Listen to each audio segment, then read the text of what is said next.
حضرت جابر سے روایت ہے، فرمایا میں نے حضور صلی اللہ علیہ وسلم کو یہ فرماتے ہوئے سنا، بے شک آدمی اور کفر اور شرک کے درمیان فرق نماز ہی پیدا کرتی ہے، یعنی انسان کے اور کفر کے درمیان جو چیز حائل ہے وہ نماز ہے. اگر انسان اس حائل شدہ چیز کو ہٹا دے تو پھر اس کے دوسری طرف جانے میں دیر نہیں لگتی.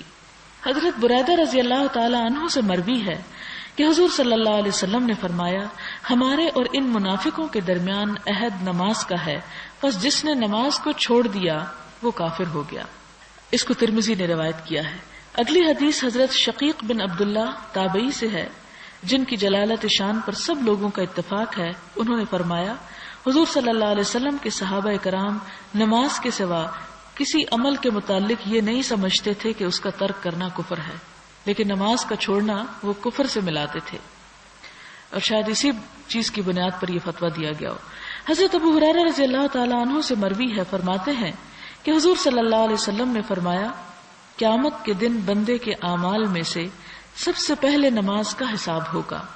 اگر اس کی نماز صحیح نکلی تو وہ کامیاب و کامران ہو گیا، اور اگر اس کی نماز خراب نکلی تو وہ ناکام و نامراد ہو گیا.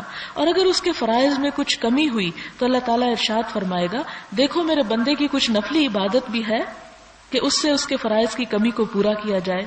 پھر تمام اعمال کا یہی حال ہوگا. یعنی پہلے درجے پر کیا ہے کہ سب سے پہلا انڈیویجولی جو ہر ایک سے سوال ہوگا اس کے اعمال کے انسان کے تو نمازوں کا ہوگا، اور نمازوں میں سے بھی فرض نماز کا. اور یہ جو سنت اور نفل ہم پڑھتے ہیں یہ انہی نمازوں کی کمی کو پورا کرنے کے لیے کہ مثلا ان میں کوئی چھٹ گئی یا کوئی بھول گئی یا پاکی کی وہ مقدار نہ تھی مطلوبہ، تو یہ جو ہم نفل وغیرہ پڑھتے ہیں تو اس سے اس کو پورا کیا جائے گا. لیکن اگر انسان مسلسل نفل ہی چھوڑ دے، مسلسل سنتوں کو ترک کر دے اور خالی فرض پر رہے تو آپ دیکھیں کہ پھر فرض اور اس کے اوپر کوئی پروٹیکشن نہیں رہے گی. سنت اور نفل دراصل اس نماز کو ایک طرح سے پروٹیکٹ کر دیتے ہیں. اور دیکھیں بعض اوقات ہم نماز پڑھتے ہیں اول سے آخر تک کچھ پتہ نہیں ہوتا پڑھا کیا ہے، تو یہ بھی نماز کے حق میں ایک کمی ہے. پھر اسی طرح یہ ہے کہ بار بار بھول جاتے ہیں 2 پڑھی ہیں کہ 4 پڑھی ہیں. پھر آپ دیکھیں کہ نماز میں جیسے التفات منع ہے. التفات کا معنی آپ کو معلوم ہوگا کہ نماز پڑھتے ہوئے ادھر ادھر دیکھنا، اس سے منع کیا گیا ہے. اس سے نماز میں کمی واقع ہو جاتی اس کے اجر و ثواب میں، کیونکہ جب اللہ تعالیٰ کہ حضور انسان کھڑا ہوتا ہے تو پورے ادب سے کھڑا ہونا چاہیے، نہ کہ انسان ادھر ادھر کی چیزوں پہ توجہ کرے.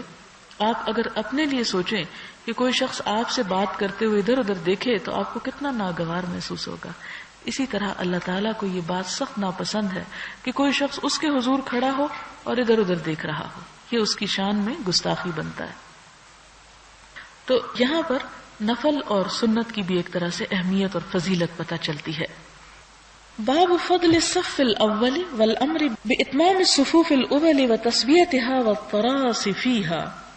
پہلی صف کی فضیلت اور اگلی صفوں کو مکمل کر کے انہیں سیدھا رکھنے اور مل کر کھڑا ہونے کی فضیلت کا بیان. یعنی جب جماعت سے انسان نماز پڑھے تو یہ نہیں کہ پچھلی صف پہ کھڑا ہو جائے، پہلے اگلی صف کو مکمل کیا جائے، اور پھر یہ کہ سیدھی لائن بنائی جائے اور پھر ساتھ ساتھ جڑ کے کھڑا ہوا جائے، نہ کہ ایک شخص یہاں اور دوسرا وہاں. حضرت جابر بن سمرہ رضی اللہ تعالی عنہما سے مروی ہے، فرمایا حضور صلی اللہ علیہ وسلم ہمارے پاس تشریف لائے اور فرمایا، کیا تم اس طرح صفیں نہیں بناتے جس طرح فرشتے اپنے رب کے حضور صفیں بناتے ہیں؟ جیسے کہ قرآن پاک میں فرشتوں کا قول سورت الصافات میں آتا ہے.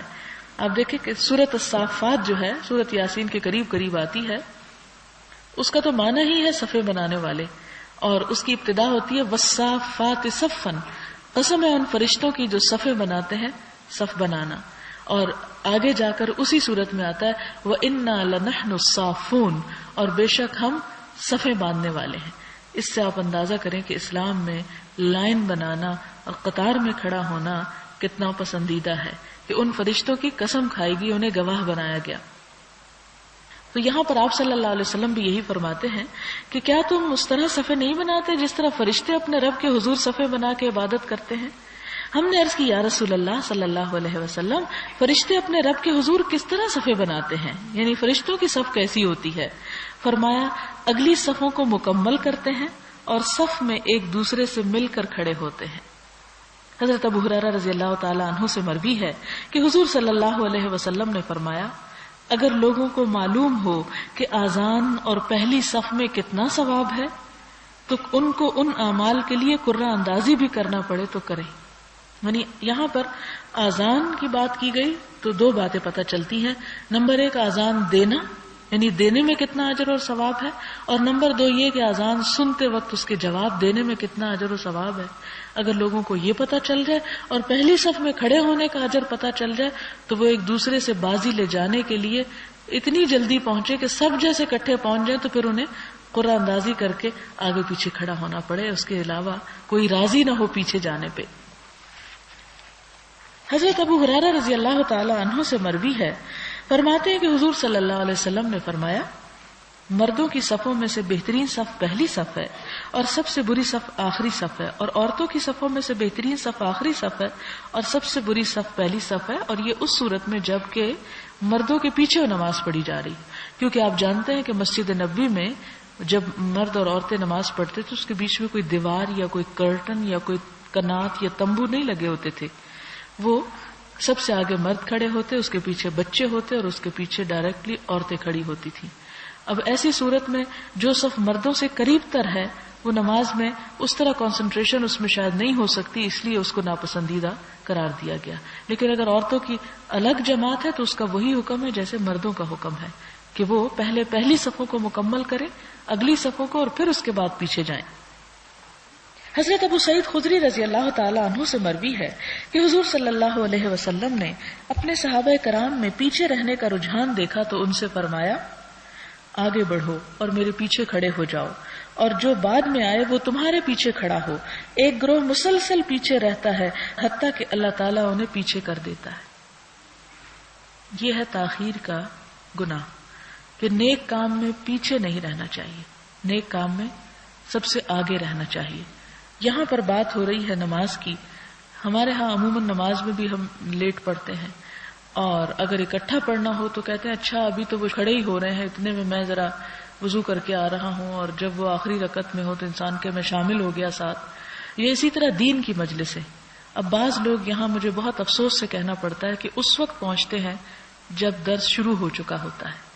تو یہ بھی عموماً انسان کی سستی کی عادت بن جاتی ہے، اور انسان پیچھے ہوتا ہوتا اسے ایسی عادت پڑتی ہے پیچھے رہنے کی، یہاں تک کہ اللہ تعالیٰ بھی ان کو پیچھے کر دیتا ہے. کس چیز میں پیچھے؟ کسی بھی چیز میں پیچھے. اب آپ خود سوچے، اجر میں پیچھے، یا رحمت میں پیچھے، یا مغفرت میں پیچھے، یا اپنے سے دور کر دے.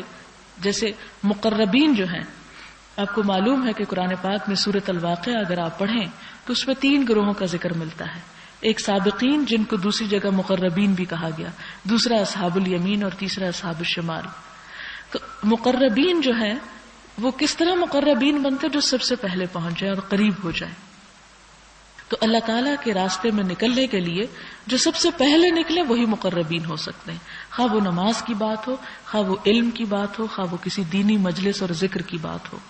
تو اس چیز کا اہتمام زندگی میں کرنا ضروری ہے، ورنہ ہم ایک دوسرے کو دیکھتے رہتے ہیں، اچھا میرے پیچھے ابھی 10 لوگ ہیں تو اس لیے میں بھی اگر لیٹ ہوں تو کوئی بات نہیں. یہ طریقہ کار اور یہ طرز عمل کسی پڑھے لکھے مسلمان کا نہیں ہو سکتا. حضرت ابو مسعود رضی اللہ تعالی عنہ سے مروی ہے، فرماتے ہیں کہ حضور صلی اللہ علیہ وسلم نماز میں ہمارے کندھوں پر ہاتھ رکھتے اور فرماتے، برابر سیدھے ہو جاؤ اور اختلاف مت کرو کہ اس طرح تمہارے دلوں میں اختلاف پیدا ہو جائے گا. تم میں سے جو لوگ صاحب عقل اور بصیرت ہیں وہ میرے نزدیک کھڑے ہوں، اور پھر جو ان سے قریب ہیں اور پھر جو ان سے قریب ہیں.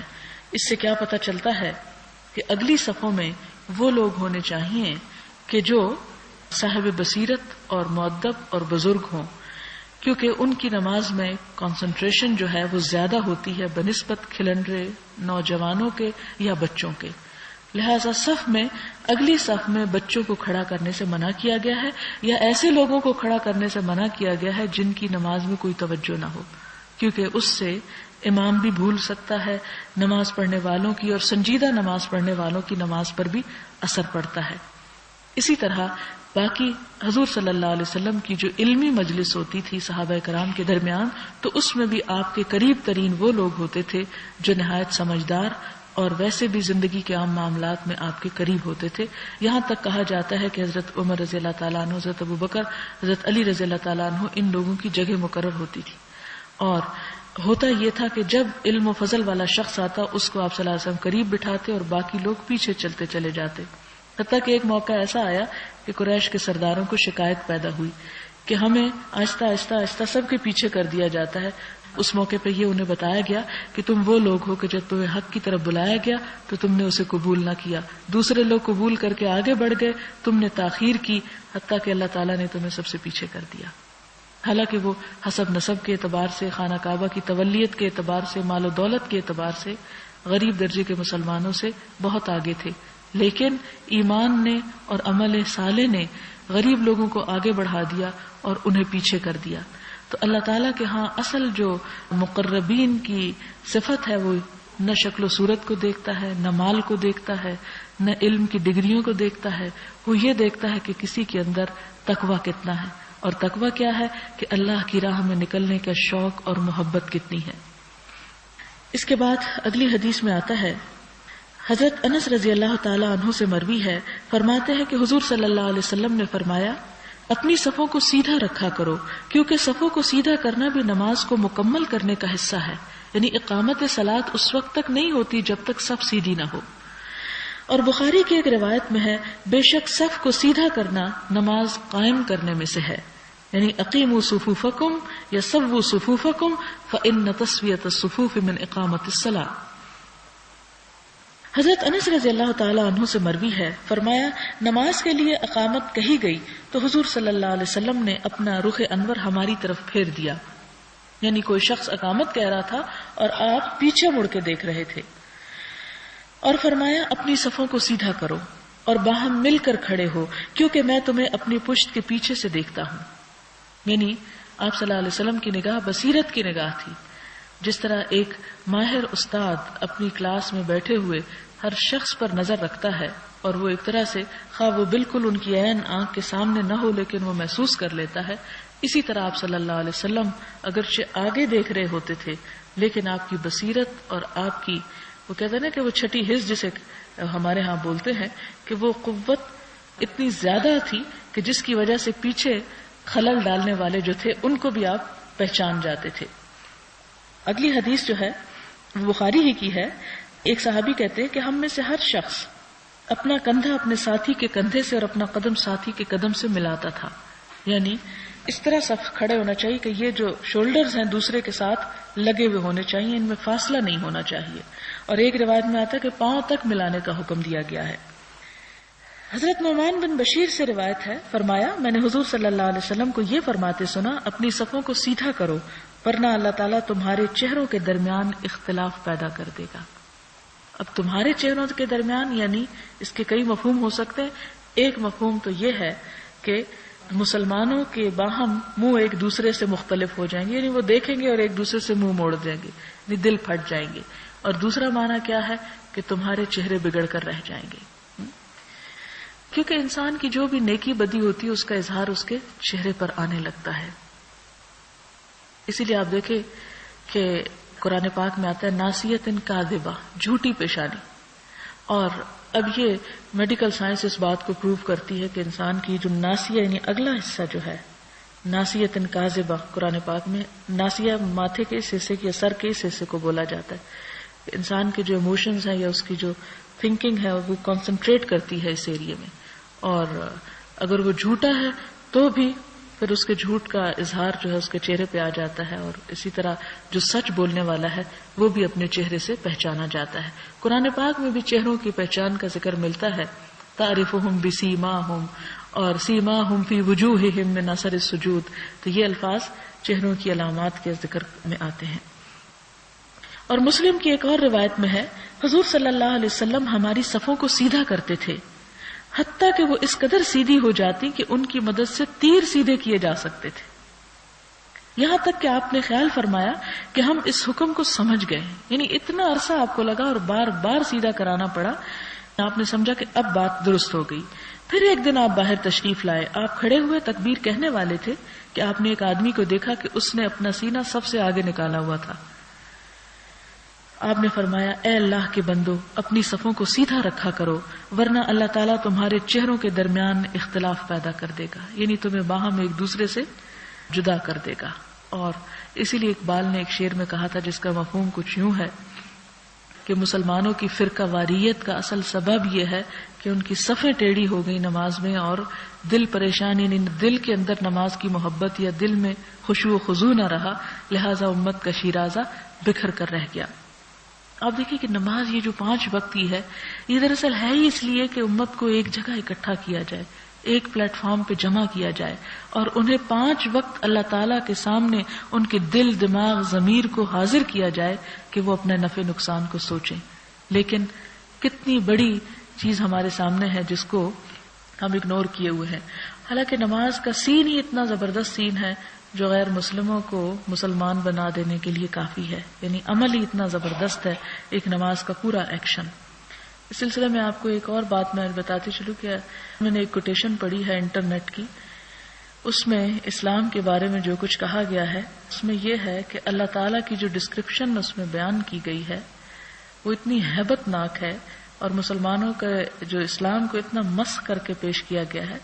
وہ انگریزی میں کوٹیشن ہے جس کا مطلب کچھ یوں بنتا ہے کہ اللہ جو ہے وہ مسلمانوں کا رب ہے، اس نے اللات ایک، یعنی جیسے قرآن میں وہ لات والعزی آتا ہے، لات اس کی بیوی ہے جس کو اس نے پسند کیا اور اس کو اپنے لیے مخصوص کیا، اور پھر اسی طرح ان کا پروفٹ جو ہے محمد صلی اللہ علیہ وسلم، آپ صلی اللہ علیہ وسلم کے بارے میں اتنی یعنی ابیوسو لینگویج ہے کہ میں اس کو اپنی زبان پہ نہیں لا سکتی، آپ پڑھیں تو دل کھول کے رہ جائیں۔ اب دیکھیں کہ یہ ایک اور یلغار ہے جو مسلمانوں پر اس ذریعے سے کی جا رہی ہے، لیکن ہم میں سے کتنے لوگ ہیں جو اس کے مقابلے یا اس کا جواب دینے کے لیے کسی سطح پر تیار ہوں؟ ہے کوئی جو دفاع کرے؟ اس دور میں تو اللہ کے رسول صلی اللہ علیہ وسلم کے بارے میں کوئی جرت نہیں کر سکتا تھا، حالانکہ وہ شعر و شاعری کا دور تھا، اور اگر کوئی حجو کرتا تو کئی ایک جواب دینے کے لیے تیار ہوتے۔ حضرت حسان بن ثابت جس طرح جواب دیتے تو آپ صلی اللہ علیہ وسلم فرماتے کہ تمہارے یہ شعر اے حسان ان کے اوپر تیروں سے زیادہ سخت ہیں، کیونکہ اس دور کا جو میڈیا تھا وہ شعر و شاعری تھی اور پروپیگنڈا جو تھا شعروں کے ذریعے ہوتا اور بڑا افیکٹو ہوتا تھا، اور آج کا میڈیا جو ہے وہ کیا کچھ کر رہا ہے ہم تو بے خبر سوتے ہیں، ہم تو یہ بھی نہیں دیکھتے کہ اس میں آ کیا رہا ہے، کہا کیا جا رہا ہے، یا اسے کس طرح دفاع کیا جا سکتا ہے۔ ہمیں تو اپنے آرام سے ہی فرصت نہیں ہے۔ پھر اس کے بعد اس حدیث سے ایک بات اور بھی پتہ چلتی ہے کہ کسی بھی دین کے عمل کے بارے میں ہمیں یہ کبھی نہیں سوچ لینا چاہیے کہ ہم کو پتہ ہے۔ صرف پتہ ہونے سے بات نہیں بنتی جب تک انسان اس کو عمل میں نہ لے آئے، اس لیے کہ آپ صلی اللہ علیہ وسلم نے اتنا عرصہ لگایا کہ لوگوں کی صفیں درست کرائیں حتیٰ کہ آپ نے سمجھا کہ اب درست ہو گئی، اور پھر آپ نے دیکھا تو ایک شخص جو تھا وہ ٹیڑھا کھڑا تھا، تو پھر آپ نے دوبارہ فرمایا کہ درست کرو ورنہ تمہارا حال خراب ہو جائے گا۔ تو اسی طرح ہمیں بھی ان چیزوں کی اپنے آپ کو یاد دہانی کراتے رہنا چاہیے، اور علم سے انسان کسی بھی سٹیج پر بے نیاز نہیں ہو سکتا، کیونکہ علم صرف انفارمیشن کے ہو جانے کا نام نہیں، مل جانے کے، بلکہ اس کو اپنے عمل میں لے آنے کا نام ہے۔ جسے فضیل بن عیاض ایک بہت بڑے اللہ والے ہیں اور محدث ہیں، وہ کہتے ہیں کہ عالم اس وقت تک جاہل ہوتا ہے جب تک کہ وہ اس علم پر عمل نہ کر لے جو اس نے حاصل کیا ہو۔ یعنی اسلام میں سیکھا اور نہ سیکھا برابر ہے جب تک وہ علم انسان کے اندر جذب نہ ہو جائے، اندر اتر نہ جائے۔ اور آپ دیکھیں کہ بعض اوقات اللہ تعالیٰ انسان کو اپنی رحمت سے دیتے ہیں، اور جب انسان رحمت سے اس کی طرف نہیں آتا تو بعض اوقات اللہ تعالیٰ انسان کو بالکل جیسے ایک زمین سوکھی ہوتی ہے نا، پیاسی زمین، اس طرح اس کو پیاسا کر دیتے ہیں تاکہ پیاسی زمین پر جب وہ قطرہ بھی پڑتا ہے تو اسے اپنے اندر جذب کر لیتی ہے۔ جب بہت زیادہ علم ہو جاتا ہے اور بہت زیادہ بارش برس جاتی ہے تو بعض اوقات وہ بھی نقصان دہ ہوتی ہے، اور انسان اپنے اندر جذب کرنے کی کیپیسٹی نہیں پاتا، اس لیے وہ بیکار تھرو کر دیتا ہے، اس کو پھینک دیتا ہے۔ اس کے مقابلے میں آپ دیکھیں گے کہ صحرا جو ہوتا ہے اس پر جب چھینٹے بھی چند بارش کے پڑیں تو آپ کو نظر نہیں آئیں گے، فوراً مٹی کے اندر جذب ہو جائیں گے۔ تو اپنے آپ کو صحرا کی مانند بنا لیں کہ جس میں علم جذب ہوتا چلا جائے، نہ کہ اس زمین کی طرح کہ جس کا پانی اوپر سے ہی بہہ جائے۔ اور سیلاب بن کے نقصان دے۔ حضرت براء بن عازب رضی اللہ تعالی عنہما سے مروی ہے، فرمایا حضور صلی اللہ علیہ وسلم ایک صف میں ایک سرے سے دوسرے سرے تک تشریف لے جاتے، یعنی خود چل کے صفوں کو درست کرتے، ہمارے سینوں اور کندھوں پر دست اقدس رکھتے اور فرماتے اختلاف نہ کرو کہ اس طرح تمہارے دلوں میں اختلاف پیدا ہو جائے گا، اور فرمایا کرتے بے شک اللہ تعالیٰ اور اس کے فرشتے اگلی صفوں پر سلامتی کی دعا بھیجتے ہیں، یعنی سلامتی بھیجتے ہیں۔ حضرت ابن عمر رضی اللہ تعالیٰ عنہما سے مروی ہے کہ حضور صلی اللہ علیہ وسلم نے فرمایا صفوں کو سیدھا کرو، کندھوں کے ساتھ کندھے ملاؤ، خلا کو پر کرو اور اپنے بھائیوں کے ہاتھوں میں نرم ہو جاؤ، یعنی اگر کوئی تمہیں کہتا ہے کہ ساتھ مل جاؤ تو نرمی سے بات کرو، نرم ہو جاؤ اور شیطان کے لیے جگہ نہ چھوڑو، کیونکہ عموماً یہ ہوتا ہے کہ جب بھی نماز میں کسی کو کہیں ذرا ساتھ ہو جاؤ تو وہ اس کو مائنڈ کرتے ہیں، اور اللہ تعالیٰ اس کو ملائے گا جس نے صف کو ملایا، اور جس نے صف کو قطع کیا اللہ تعالیٰ اس کو قطع کر دے گا، یعنی کس سے قطع کر دے گا؟ اپنے سے، اپنی رحمت اور برکت وغیرہ سے۔ حضرت انس رضی اللہ تعالیٰ عنہ سے مروی ہے کہ حضور صلی اللہ علیہ وسلم نے فرمایا اپنی صفوں کو ملاؤ، صفوں میں قریب قریب کھڑے ہوا کرو، یعنی ایک تو یہ کہ لائن برابر ہو، اور دوسرا یہ کہ ایک صف اور دوسرے صف کا فاصلہ صرف اتنا ہو کہ جس میں سجدہ ہو سکے، یہ نہیں کہ ایک صف کہیں ہے اور دوسری کوئی یہاں بچھا کے نماز پڑھنا شروع کر دے، تو یہ درست نہیں۔ اس ذات کی قسم جس کے قبضہ قدرت میں میری جان ہے، میں دیکھتا ہوں کہ شیطان صف کے خلا میں داخل ہو جاتا ہے گویا کہ وہ کالے رنگ کی چھوٹی بکری ہے، یعنی گھومتا پھرتا ہے، اور پھر جب وہ گھوم پھر رہا ہو تو نماز میں توجہ کہاں سے آئے گی؟ حضرت انس رضی اللہ تعالیٰ عنہ سے مروی ہے کہ حضور صلی اللہ علیہ وسلم نے فرمایا پہلی صف کو مکمل کرو، پھر اس کو جو اس کے ساتھ ہو، اور اگر کوئی کمی ہو تو وہ آخری صف میں ہونی چاہیے۔ حضرت عائشہ صدیقہ رضی اللہ تعالیٰ عنہ سے مروی ہے، فرماتی کہ حضور صلی اللہ علیہ وسلم نے فرمایا بے شک اللہ تعالیٰ اور اس کے فرشتے صفوں کے داہنے حصے پر رحمت بھیجتے ہیں۔ حضرت براء رضی اللہ تعالیٰ عنہ سے مروی ہے، فرمایا جب ہم حضور صلی اللہ علیہ وسلم کی اقتداء میں نماز پڑھتے تو ہم یہ پسند کرتے تھے کہ آپ کی دائیں جانب کھڑے ہوں، اصحاب الیمین میں سے ہوں، اور حضور صلی اللہ علیہ وسلم ہماری جانب رخ انور پھیرے۔ میں نے آپ کو یہ فرماتے سنا اے اللہ مجھے اپنے عذاب سے بچا جب تو اپنے بندوں کو اٹھائے گا یا فرمایا جمع کرے گا، یعنی صف بناتے ہوئے دعائیں بھی مانگنی چاہیے۔ کیوں؟ اس لیے کہ اذان اور تکبیر کے درمیان کا وقت جو ہے وہ دعاؤں کی قبولیت کا وقت ہوتا ہے، تو یہ نہیں کہ انسان انتظار کرے اچھا جب وہ امام اللہ اکبر کہے گا تو ہم چپ کر جائیں گے اور ابھی جتنی دیر ہے ہم ذرا خوب باتیں شاتیں ادھر ادھر کی کر لیں، نہیں، جب صف میں انسان کھڑا ہو جاتا ہے تو وہ دعاؤں کی قبولیت کا وقت ہوتا ہے۔ حضرت ابو ہریرہ رضی اللہ تعالیٰ عنہ سے مروی ہے، فرماتے کہ حضور صلی اللہ علیہ وسلم نے فرمایا امام کو درمیان میں رکھو اور خلا کو پر کرو، یعنی صف اس طرح بنانی چاہیے کہ امام بالکل سینٹر میں ہو، یعنی فرنٹ پر ہو لیکن سینٹر میں ہو، اور خلا پر ہو۔ وآخر دعوانا ان الحمد للہ رب العالمین، سبحان ربک رب العزت عما یصفون وسلام علی المرسلین والحمد للہ رب العالمین۔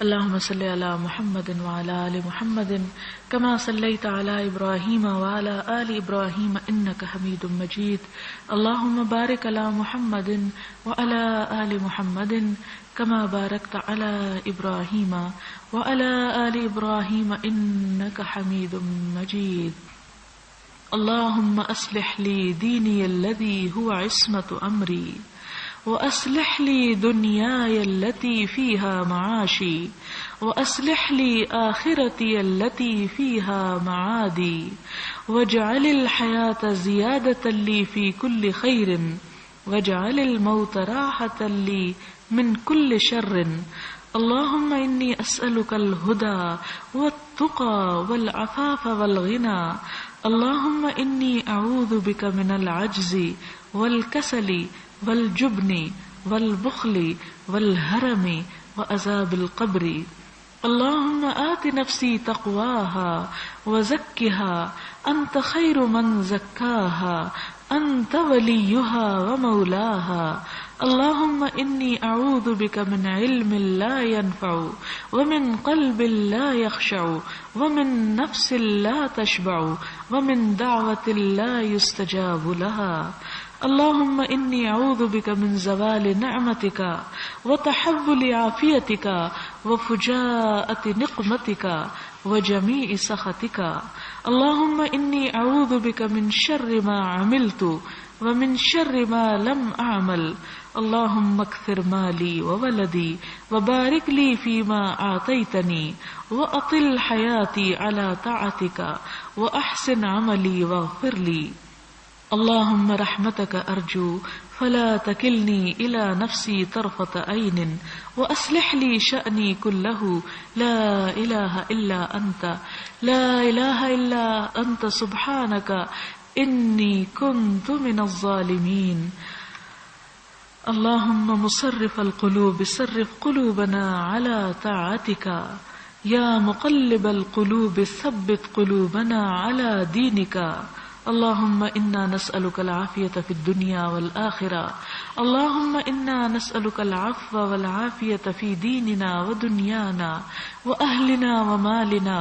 اللهم استر عوراتنا وآمن رواتنا. اللهم احفظنا من بين أيدينا ومن خلفنا وعن أيماننا وعن شمائلنا ونعوذ بعظمتك أن نغتال من تحتنا. اللهم احسن عاقبتنا في الأمور كلها وأجرنا من خزي الدنيا وعذاب الآخرة. رب اجعلني لك شكارا لك ذكارا لك رهابا لك مطوعا إليك مخبتا أواها منيبا.